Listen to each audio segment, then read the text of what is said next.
आई म्हणलं की आपल्याला आठवते ते अश्रूंचं आणि प्रेमाचं अंगण, आणि वडील म्हणलं तर एक संयमाचा आभाळ. या फादर्स डेला आपण आलेलो आहे मातोश्री वृद्धाश्रम मध्ये. नमस्कार, मी Dhanashree Patil for more thoughts मध्ये आपल्या सगळ्यांचं स्वागत करते. फादर्स डे आपण एक वेगळ्या पद्धतीने साजरा करणार आहोत. आयुष्यात आपण कसं जगलं पाहिजे आणि आयुष्यात जगताना ते काही प्रॉब्लेम्स येत असतील तर आपण ते कसे सॉल्व्ह केले पाहिजेत हे आपण काही ज्येष्ठ लोकांकडून ऐकणार आहोत. त्यांच्या आयुष्यात आलेले काही अनुभव, त्यांच्या आयुष्यात आलेले प्रसंग, त्यांच्या आयुष्यात आलेली काही माणसं आणि त्यांचा आयुष्याकडे बघण्याचा दृष्टिकोन, याच्यातून आपण बऱ्याच गोष्टी शिकणार आहोत. त्याच्यासाठीच आपण त्यांच्याशी गप्पा मारायला आज आलेलो आहोत मातोश्री वृद्धाश्रम मध्ये. चला तर मग आज आपण त्यांच्याशी गप्पा मारूया.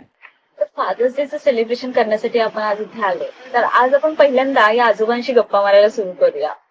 आजोबा, तुमचं नाव कसं? अरुण महादेव लेले. लेले आजोबा, आता मला विचारायचं आहे तुम्हाला की फादर्स डे येतो रविवारी. मग फादर्स डे या कॉन्सेप्ट बद्दल तुम्हाला काय वाटतं? म्हणजे सेलिब्रेशन जे करतात.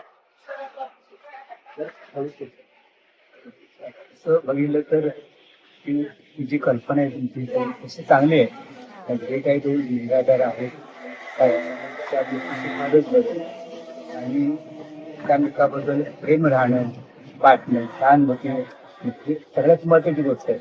ज्यांना वडील वगैरे नाही किंवा आपले नाही त्याच्यासाठी तरी फार महत्वाची गोष्ट आहे. आणि त्यांच्या घरात त्यांचे आई वडील आहेत किंवा त्या म्हणजे त्या मुलाने त्याच्या आपल्या वडिलांची अतिशय चांगल्या प्रकारे काळजी घ्यावी. जास्तीत जास्त म्हातारपणे जास्त काळजी घ्यायची असं मला वाटतं. आता तुम्ही म्हणलात ते बरोबर आहे, कारण वडील फक्त वडील असणं, वडील म्हणजे फादर्स डे साजरा करणं असं नाहीये. तर वडीलधारी जे जे आपल्यासोबत आहेत त्यांचा आपण सन्मान करणं आणि कसं साजरा करायचा असेल. तुम्ही आजच्या पिढीला काय सांगाल की जर सगळ्यात म्हणजे काय, पण मी जेवढी एकत्र राहतो तरी आपले पण समजूतपणा पाहिजे.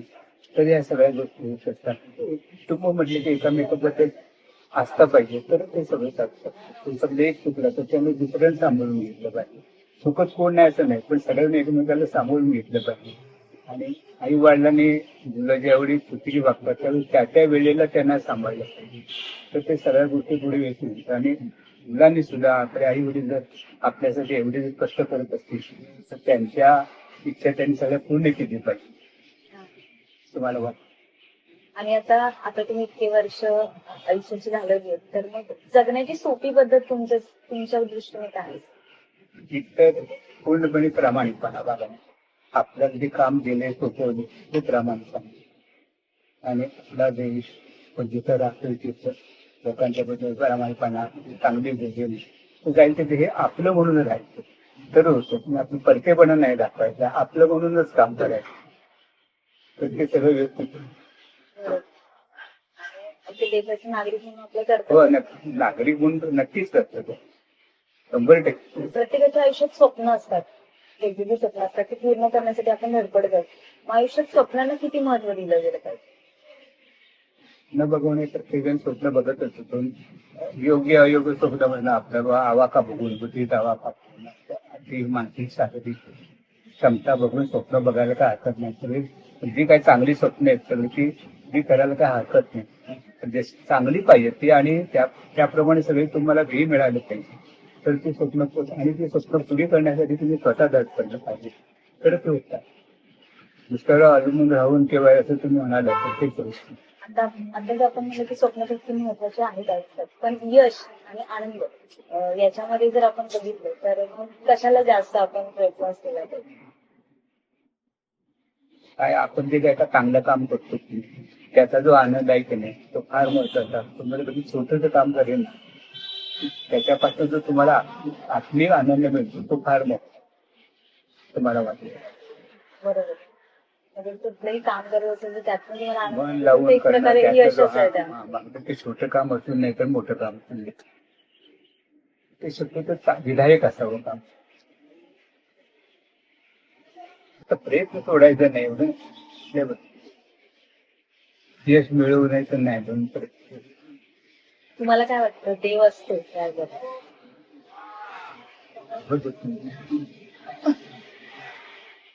आपलं काम करणे याला मी देऊ एखादं जर काय करायचं आपण चांगलं काम करत राहायचं. एखादी बाबा चुकीची गोष्ट घडते बाहेर, आपण जेवढं प्रत्यक्ष काम करू त्यामुळे त्या गोष्टीचं हे होणार आहे. जेव्हा विश्वास ठेवून आपण इथं बसून राहायचं तर काय होणार नाही. काम हे केलंच पाहिजे. आता पाऊस पडत नाही म्हणून की तिथे प्रार्थना करून पाऊस पडणार नाही. त्यासाठी पहिल्या पुन्हा पाण्याचा खूप प्रॉब्लेम झाला कोल्हापुरात. पाणी वाचवा मग वाचा पहिल्यापासून जे लोकांनी ते केलं म्हणजे आपल्या हातात खूप असतं ना. म्हणजे देव हा विषय बाजूला असतो. बऱ्याच गोष्टी आपल्या हातात होतात. आणि असं म्हणतातच ना की माणूस हे देवाचा अंश आहे. हा. नाही आजोबा तुमच्याशी बोलून खरंच खूप छान वाटलं आणि तुमच्याकडून शिकण्यासारखं नाही, पण नाही, नाही. मिळालं. कारण आयुष्यात कसे प्रॉब्लेम्स येतात आणि त्याला फेस करायचं असेल तर तुम्ही स्वतःला देवावर अवलंबून न राहता माणसामध्येच देव शोधून त्याच्यासाठी आपण जगलं पाहिजे हे तुमच्याकडून शिकायला आज मिळालं. आणि प्रत्येक गोष्टीत पॉझिटिव्ह बघायला शिकलं पाहिजे हे देखील तुमच्याकडून मिळालं. आता आपण या आजोबांशी गप्पा मारणार आहोत. आजोबा तुमचं नाव कसं? शंकर मोठू वाळके. आणि तुम्ही मगाशी मला बोलताना सांगितलं की तुम्ही क्लर्क म्हणून नोकरी करत होते, शिपाई शिपाई म्हणून. कुठे करत होता तुम्ही? माझ्याकडे तुझं बदलून विवेकानंदला होते. हो बदलून तुझं जाय. मग आता आपण असं बघितलं ना तर मुलांच्या आयुष्यात आई आणि वडील यापेक्षा याच्यामध्ये जास्त आईशी जास्त त्यांचं जवळीक असतं. वडिलांची थोडंसं कमी जमतं असं म्हणतात. तर तुमच्या आयुष्यात तुमचे जे वडील होते त्यांच्याशी तुमचं नातं कसं होतं? त्यावेळी पाठवून दे. आताचा काळ आलं, आमचा काळ वेगळा होता. म्हणजे तेव्हा कसं असायचं, वडिलांशी बोलताना आपण घाबरायचो. आता तसं नाही. आता वातावरण म्हणजे बदललंय म्हणा. वडिलांचं आणि मुलाचं नातं फार खेळखर झालं. तेव्हा वडिलांशी बोलताना एक भीती वाटायची, भीतीयुक्त आदर होता. मग तुम्ही तुमच्या वडिलांशी बोलताना कसं बोलायचं? बोलायची मुलंही पाहिजे होती. लग्न झालं तरी बायकोवर बोलायचं नाही. वडील बोलतील असं विचारायला बंद केलं. आता काय, आता मुलं लग्न करणार बाहेरच्या बाहेर. मी घेऊन आलो बापाला बोलतो घरातून बाहेर काय करायचं. आम्ही त्या वेळेला आई वडिलांना देव मानत. आता काय परिस्थिती राहिली नाही. त्यांचं वागणं बघूनच आपल्याला राहिलं पाहिजे. खाते राहा. त्याला विरोध केला की आपलं काय कळलं नाही. तुम्ही तुमच्या वडिलांकडून काय शिकलात मग? आता लहानपणी आम्हाला शाळा शिकाय पैसे नव्हते. काय घ्यायचं म्हणलं पैसे नाही. यात्रा आली पैसे घे. कुठले पैसे? रडून रडून कोपऱ्यात बसायचं तरी पैसे काय मिळायचे. आई सोबत कसं नातं होतं मग तुमचं? आई संग चांगलं दिलं. दुसऱ्याची मोरी करायची, आगून घालायची, सांभाळायची. त्या उलट बोलला हा शब्दच होतो. आई म्हणजे एक आई. आताची आई राहिली नाही. आणि वडिलांचा शब्द म्हणजे शेवट. मग तुमच्या आणि वडिलांसोबतची एखादी आठवण आहे का ती तुम्हाला अजूनही आठवते की एखादी चांगली आठवण? आठवण बरेच आठवण. पैसे दे शाळा शिकून शाळा शिकून शेण काढ म्हणजे मी शेण काढणार नाही. मी शाळा शिकणार म्हणून 4वी-5वी झाली म्हणून शिपाई पण उठलं. तुम्ही तुमच्या मुलांना जर काय संदेश द्यायचा ठरवलात तर तुम्ही त्यांना काय सांगाल? काय खूप आहे. ठीक आहे, उद्या समज आहे. आपल्या आशीर्वादाला पेन्शन मिळते म्हणून आहे. पेन्शन नसलं रस्त्यात फिरलो मग काय. त्यांनी त्यांच्या आयुष्यात कसं जगावं असं तुम्हाला वाटतं? फार सुंदर झालं. ते जरी आपले दुश्मन असले तरी मुलगा आहे. मुलगा आहे ना तर आमच्या हृदय तेच लागली तरी मुलगा काय होतो आईच म्हणतो. मग तू सुखी राहावं. आता आमचं काय झालं गेले काय जेव्हा तुम्ही आयुष्यात पहिल्यांदा बाबा झाला होता तेव्हा तुम्हाला कसं वाटलं होतं? कसं वाटलं काय सांगू. आनंद झाला असेल ना फार. बाबा झालं त्यावेळेला त्याचा वाढ बिलकुल पैसे नाही. दुकानात गेलो आणि नोकरीला आहे मला कोणाला उधार आणलं आणि ते खीर बनवली द्यायची साबुदाण्याची हळद टाकून आणि केक कापला वाढदिवस आला. आणि तो आता आणि मुलगा ते झाला कुठे अलिबागला. तो मुलगा अलिबागला सरकारी कानाची आंगळे आहेत चिखली. आता काही नसेवच आहे ते बघायला पाहिजे. हो. आपण जन्म घेणं वेगळं, त्याने त्याच्या मुलाला जन्म त्याचं लाड वेगळं, आपलं लाड वेगळं. आता कुठल्याही मुलाचं वाटलं असं आई बापाला वाटत नाही. मग तुझं कर्ज तू केलं, मला पैसे मी आपला आराम केलं. आता काय काय करायचं, पैशाने काय करायचं, खायला बी येत नाही, काय काय करायचं. आयुष्यात पैसा इतकं महत्वाचं नाही नाही पैसा आणि नाती याच्यामध्ये काय सगळ्यात जास्त महत्व आहे? नातू होती आता नातू कुठली. बापाला सोडून द्या ते तुझं राहते, नगर मी तुला सोडून देईन. काय करायचं, करणं काय.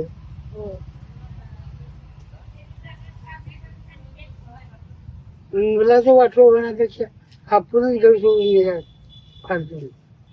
आयुष्य जगताना माणसाने कसं जगलं पाहिजे असं तुम्हाला वाटतं? आनंद जगलं पाहिजे, पण दुःख आलं त्याला काय तोंड दिलं पाहिजे. आनंद राहिला नसतो, आनंद आणायचा असतो. पैसा आहे, सगळं आहे, सगळं आहे. आता आपलं म्हणून घर आहे नाही. माणसाने जिथे असावं असेल हा. तिथं त्याने त्याचा आनंद शोधला पाहिजे. ठेवला पाहिजे. अगदी तुम्हाला तुमच्या नातवंडांची आठवण येते का? येते ना, एक नाही. एकच आठवण नाही, पण काय बी करता आठवणी. तुम्ही घेऊन पळत गेला तर आयला मला नातवाचा पळत गेला धावला. तो वाईट प्रसंग येत नाही, समोर नातू आहे अन्याय चांगला असं वाटतं जवळ घ्यावं. काय खाऊ पाहिजे बरंच वाटतं ना, कन्फ्युशन नसते. तर धन्यवाद आजोबा, तुम्ही तुमचा आम्हाला वेळ दिलात, तुमच्याबरोबर गप्पा मारायला मिळाल्या. तुमच्याकडून म्हणजे आयुष्याकडे बघण्याचा दृष्टिकोन मिळाला की माणसाने जिथे असेल माणूस तिथं त्याचा आनंद घेतला पाहिजे, त्या जीवनाचा आनंद घेतला पाहिजे, ना की त्या परिस्थितीकडे दोष देत बसायला पाहिजे. आता आपण काही आजोबांच्या सोबत गप्पा मारल्या, तसंच आपण आता काही आजींसोबत गप्पा मारणार आहोत. म्हणजे त्यांच्या सोबत गप्पा मारताना आपण एक फादर्स डे एक वेगळ्या पद्धतीने रिव्हील करणार आहोत. आजी, आता आपण फादर्स डे 20 तारखेला साजरा करणार आहोत.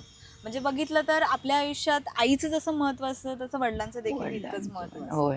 आणि एखाद्या मुलीला म्हणलं तर वडील जास्त जवळचे असतात, आईपेक्षा वडील जास्त जवळचे असतात. बरोबर आहे. म्हणजे आता मी आजी तुम्हाला विचारते, तुमचे जे वडील होते तुमचं त्यांच्याशी नातं कसं होतं? वडील मी लहान होतो 2 वर्षाची तेव्हा वारले. वडिलांचं आणि माझं काही हे आलं नाही. आईनंच मला हे केलं, माया दिली, जतन केलं. आम्ही लहान लहान होतो, 3 बहिणी भावंड. मग आमच्या आईनं आम्हाला जतन केलं. आता तुम्ही तुमच्या जर मुलांना काही सल्ला द्यायचा असेल, ते त्यांच्या आयुष्यात वडील झाले असतील होय, तर मग त्यांनी कसं वागलं पाहिजे असं तुम्हाला वाटतं? आता हे कलियुग आहे. जसं आम्ही वागलो तसं ती वागणार नाही.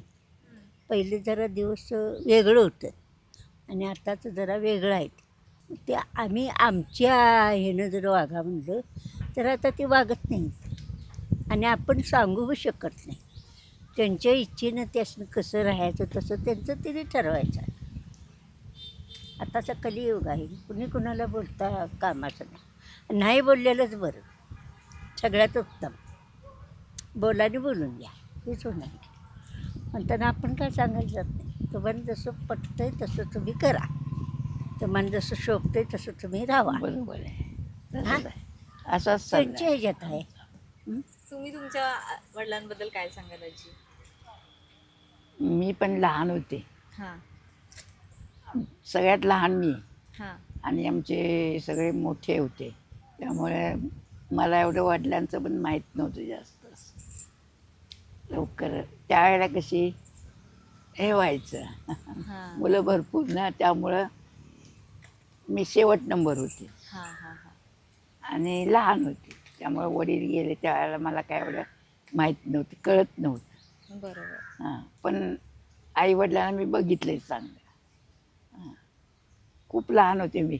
हां हां आमच्या ह्यांचे लग्न झालं होतं, भावाचं लग्न झालं होतं, तेव्हा मी 6 महिन्याची होते.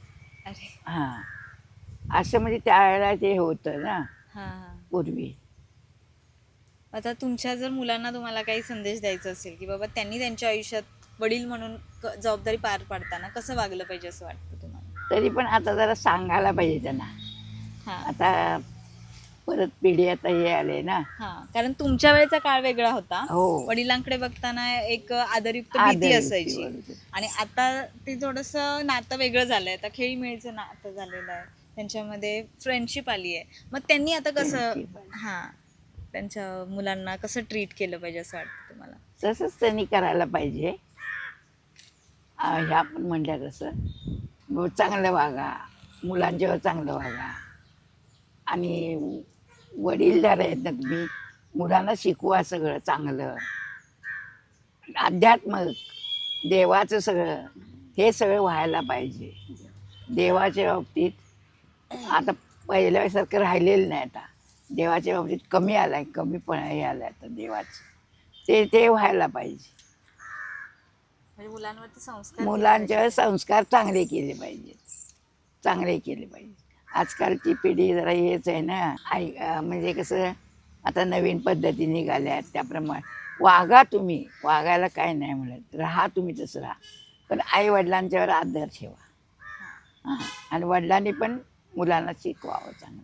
हेच आहे आमचा सल्ला आई वडिलांना. तर तुम्हाला काय वाटतं की म्हातारपणी आई वडिलांना सगळ्यात जास्त कशाची गरज असते आणि ती मुलांनी ती पुरवली पाहिजे असं? आता पण आधाराचीच गरज असते जास्त करून.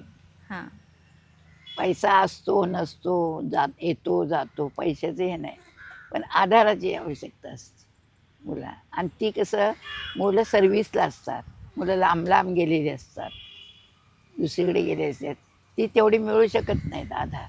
हां हां, मग फोनवर हे करा, बोला, काय असेल ते सांगा. पण म्हातारपणी अशी आपणच सांभाळलं पाहिजे त्यांना, स्वतःला सांभाळलं पाहिजे. कारण ते आपण म्हणून मुलांचा आधार पाहिजे, पण आता नाही होत तसं. मुलांचा आधार घेतला पाहिजे. मुलाचं लांब, माझा नातू अमेरिकेला आहे, हां हां हां. ही मुलं मुंबईत आहेत, फोनवर आमच्या गप्पा जातात, येतात, त्यांना आवडतं इथं, तेवढं होतं. पण आधार हा स्वतः केले पाहिजे, जेवढं जमेल तेवढं करायला पाहिजे आपण. म्हणजे तुम्हाला असं वाटतंय का माणूस एकटा आलाय तर तो एकटा जाणार, मग त्याने स्वतः बघितलं पाहिजे? नाही, ते तर झालंच. पण नाती किती महत्वाची असतात आयुष्यात? नाती महत्त्वाचीच आहेत, नाते पण प्रेमाचं पाहिजे, प्रेमाचं नातं पाहिजे. प्रेमाने बोलले पाहिजे, प्रेमाने राहिले पाहिजेत, एकजुटीने राहिले पाहिजेत. वेळ प्रसंगी ते इकडे जातात तिकडे जातात, ते काय एके ठिकाणी बसून चालत नाही. संसार काय एके ठिकाणी बसून होणार नाही. पैसा मिळवण्यासाठी कुठेही जातातच मुलं ना. तुम्ही काय सांगाल आजी? काय कुटुंबात नात्यांचं महत्त्व किती असलं पाहिजे किंवा कसं ठेवली पाहिजेत नाती कुटुंबात? नाती ही आता ह्या कलियुगानं का नाही माया असते, खरं पण त्यासनी वेळ नसते. त्याच्या यानं का नाही आपण बी विचार केला पाहिजे. त्यांच्या सर्व्हिसच्या यानं म्हणा, त्यांच्या कामाच्या यानं त्यासनी इथल्या इथं असणाऱ्याची गोष्ट इथं व ते जवळ असणार आहे. आणि बाहेर गावाला जर असलं तर तिने काय करायचं, फोनवरूनच आई कशी आहेस, काय कसं चाललं आहे, तब्येत काय म्हणते, ही चौकशी करतात. तेवढं सांगतो बाबा हाय. मग आपली हिंमत आपणच ठेवायला पाहिजे.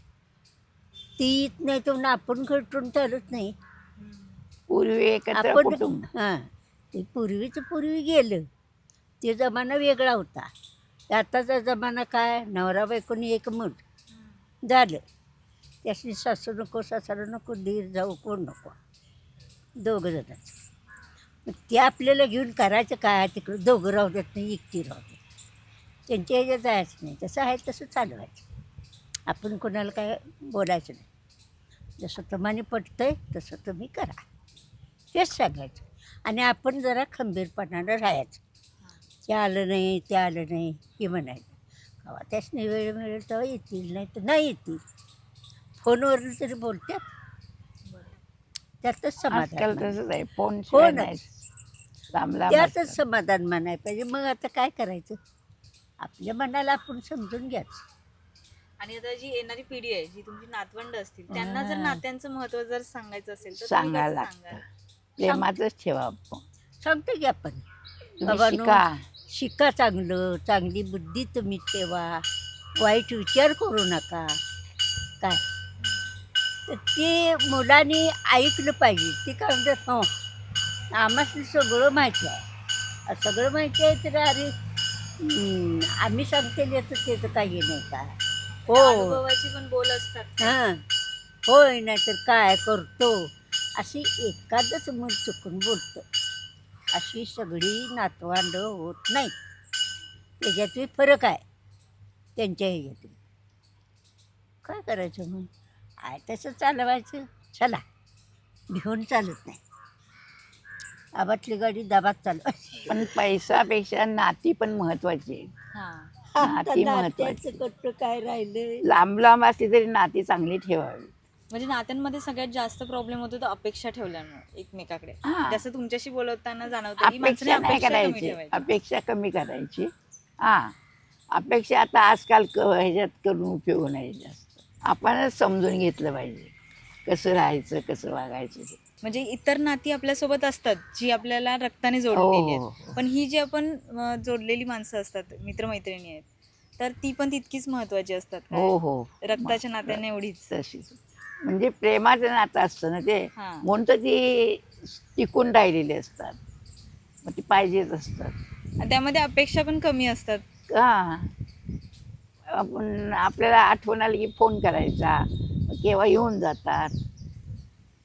तर आजी, तुमच्या दोघींशी पण बोलून आज खूप छान वाटलं. म्हणजे वाटलं? हो आवडल्या. हो, खूप आवडलं.